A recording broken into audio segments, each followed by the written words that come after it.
तेल बिना आमर खाद्य प्रस्तुति असंभव भलिया हमको लगे।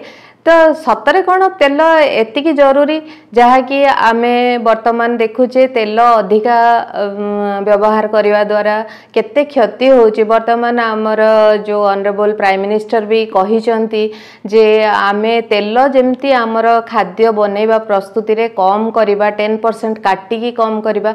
तो आमे केमितिया तेल को कम करबा और कौन तेल यूज करबा जोटा कि वर्तमान लाइफस्टाइल जो डिजीज होची, हार्ट अटैक होची किंबा हाई ब्लड प्रेशर किंबा डायबिटीज भलिया मारात्मक रोग रो केमती आमे निजको रक्षा करि परिबा।